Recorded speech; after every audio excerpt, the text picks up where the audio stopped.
안녕하십니까. 일산 아파트 거래 1등 부동산입니다.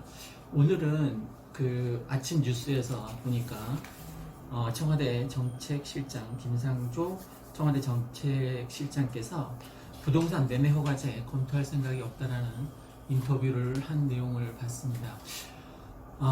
그렇다고 해서 19번째 규제책을 발표하지 않겠다는 건 아닙니다. 그러니까 대충 한번 오늘은 예측을 한번 해보겠습니다. 말 그대로 예측이니까 뭐 틀릴 수도 있습니다.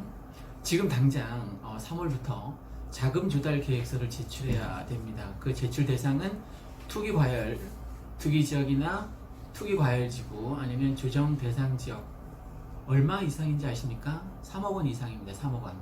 그러니까 3억 원짜리 작은 아파트를 사더라도 자금 조달 계획서를 제출해야만 합니다.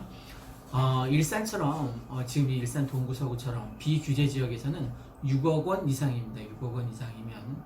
그리고 더 나아가서 증빙자료 의무 제출 대상은 투기 지역 또 투기 과열 지구에는 9억 원 이상 집을 살 때는 반드시 증빙자료를 내야 되는 거죠. 그러니까 자금 조달 계획서도 내지만 그 자금 조달 계획서에서 제출한 그 내용들을 증명할 수 있는 증빙 자료를 의무적으로 제출해야만 합니다.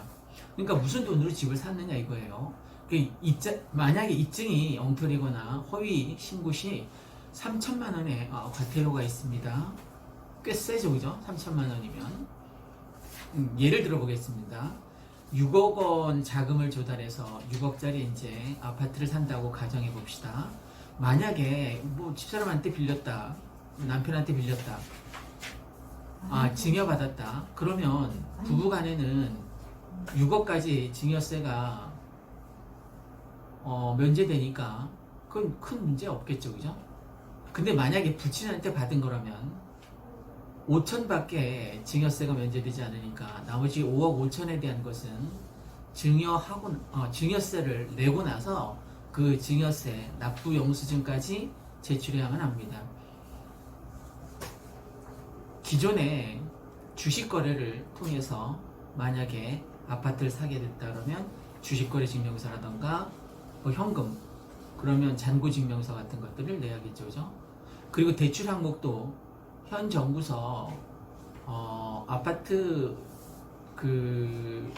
현 정부 들어서서 아파트가 얼마나 가격이 올랐냐면 처음 초창기에 현 정부 처음 문을 열었을 때는 평균 아파트 매매가가 5억 7천만 원이었습니다. 근데 지금 얼마나 올랐냐면 그 5억 7천이었던 것이 8억 2,700, 거의 뭐 40% 가까이 뛰었습니다. 그런데 며칠 전에 대통령께서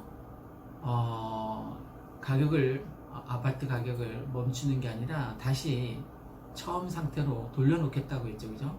그 처음 상태가 현 정부 들어서기 전 가격입니다. 그러니까 40% 이상은 주저앉히겠다라는 의도로 보이는데 그게 쉽게 될지는 시장 원리에 위배되니까 아직 잘 모르겠습니다. 좀 강력한 규제 대책을 쓰겠죠, 그죠? 예를 들자면 2주택자 이상은 무조건 대출 금지, 무조건. 그게 어떤 자금이든 전세자금 대출이든 신용대출이든 다 막겠다는 거죠. 지금 15억 이상 고가, 초고가 아파트 대출이 영원인 것처럼 어떤 종류의 대출이든 2주택자 이상이면 다 막을 가능성이 없지 않아 있습니다. 그리고 이제 세금을 올리겠죠. 종부세, 내지는 거래세, 이런 것들이 대폭 인상될 가능성이 있습니다. 지금보다는 아무래도 대폭 상승시키겠죠. 특히 뭐 조정지역이라던가 투기지역이라던가 투기과열지역 같은 경우는 대폭 상승할 가능성이 없지 않아 있습니다. 주택거래 허가제는 말로만 듣던 규제법인데 오늘 아침에 김상조 청와대 정책실장께서 그거 뭐 검토할 생각도 없다라고 했으니까 이게 며칠 전에 뻥 터졌을 때 뭐 언론에서 난리를 쳤죠. 그 뭐 무슨 공산주의냐, 주택거래 허가제. 특히 고가주택 지금 9억하고 초고가 주택 15억으로 책정되어 있는데 그 발표된 금액이 대폭 떨어질 수도 있는 거예요, 그죠? 그러니까 서울에서 아파트는 무조건 대출로 사지 말고 대출도 안 되고 현금으로 사라 이거죠. 하지만 지금도 주택거래 허가제를 실시하고 있지는 않지만 자금 조달 계획서를 받고 있잖아요. 아까 말씀드린 것처럼 그걸로 세부적으로 확인해보고 정당하면 아파트 사는 걸 허락하겠다요.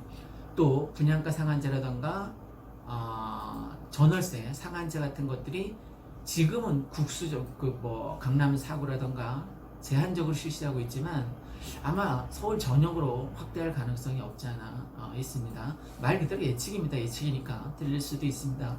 참고해서 여러분이 어떤 자산 가치를 증진시키는데 도움이 되었으면 좋겠습니다. 구독과 좋아요 부탁드립니다. 이상 일산 아파트 거래 1등 부동산이었습니다. 감사합니다. 안녕하십니까. 일산 아파트 거래 1등 부동산입니다. 총선을 앞두고 정치권에서 부동산과 관련된 발언들을 쏟아내고 있습니다. 늘 선거철마다 반복됐습니다. 부동산 이꼴 곧 표심이라는 공식이 위력을 떨칠 기사입니다. 더불어민주당은 청와대발 부동산 투기와의 전쟁을 지지하면서 무주택자의 지지를 호소하고 있습니다. 아무래도 선거 전이니까 무주택자들을 겨냥해서 그 다주택자를 규제하는 정책을 펴면 아무래도 표심 움직일 수 있겠죠. 자유한국당은 그 반대로 분양가 상한제를 폐지하고 문재인 정부가 틀어진 그 주택담보대출 기준을 완화하겠다는 공약을 내놔서 지금 판세가 좀 요동치고 있는 것 같습니다. 역대 선거에서 부동산은 가장 확실한 공략 대상이었습니다. 정부의 부동산 정책을 공격하고 지역 개발을 약속하는 것만으로도 시장이 움직이고 표심도 동요했습니다. 그래서 선거철만 되면 유동성이 증가하기 때문도 그렇지만 공약이 남발되기 때문에 내가 뭐 개발해주겠다, 뭐 개발해주겠다 이렇게 국회의원 예비 후보들이 공약을 남발해서 아파트 가격이 상승하는 추세가 여러 번 있었습니다. 지역 개발을 약속하는 것만으로도 시장이 움직이는 거죠. 실제 KB국민은행에 따르면 2000년 이후에 치러진 5번의 총선에서 선거 직전 2달간 전국의 주택 매매가는 한 번도 빠짐없이 상승을 기록했습니다. 총선이 치러진 직후에도 대부분 상승했는데 다만 일시적으로 하락세로 돌아선 때는 2000년 16대 선거, 2004년 17대 선거 2번 뿐이었습니다. 특히 이번 선거는 국가에서 18번이라는 추이에 부동산 정책이 나왔음에도 불구하고 아파트 가격이 계속 상승하는 여력이 남아있는 상태입니다. 이런 상태에서 치러지는 것이어서 부동산 관련 말 한마디의 무게감은 어느 때와 다르다라고 볼 수 있습니다. 또 시장에 대기 중인 유동자금이 2,900조 원 11월 기준입니다. 2,900조 원에 달해 정책 민감도도 아주 높다라고 볼 수 있습니다. 여당은 물론 집으로 이익을 내면 안 된다는 전월세 규제 카드를 내놓고 있습니다. 특히 16일 이해찬 민주당 대표께서 기자간담회를 통해 사는 집으로 만족해야지 다른 사람이 살 집으로 이익을 내려는 것은 바람직하지 않다라고 밝혔습니다. 그러니까 다주택자들에 대한 정부 규제를 지지하는 발언이라고 볼 수 있습니다.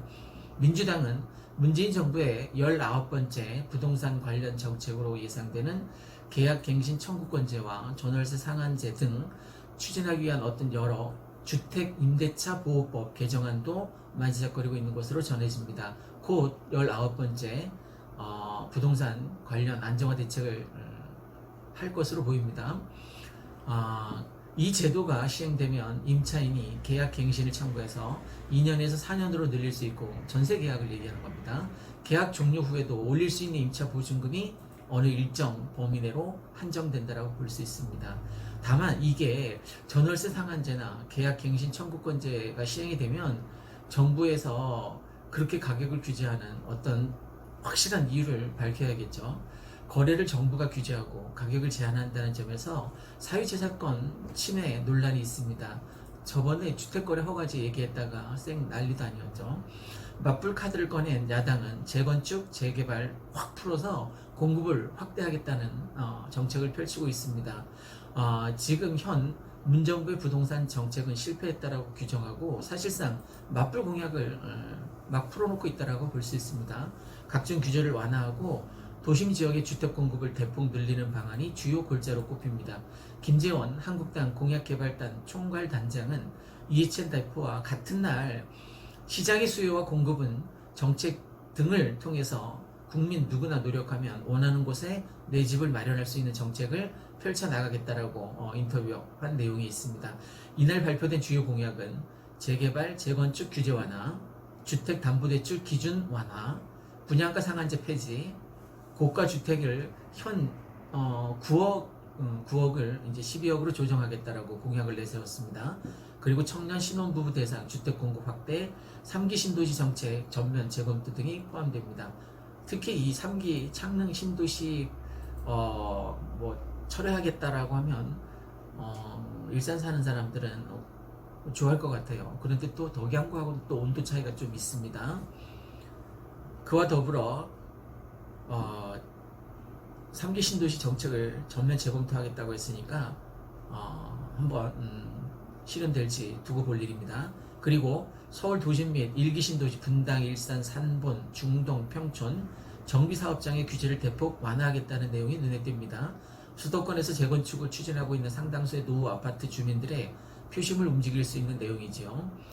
현재 서울 및 수도권 대부분은 재건축 단지가 정부의 규제 강화로 묶여서 사실상 개점 휴업 상태에 빠진 상황입니다.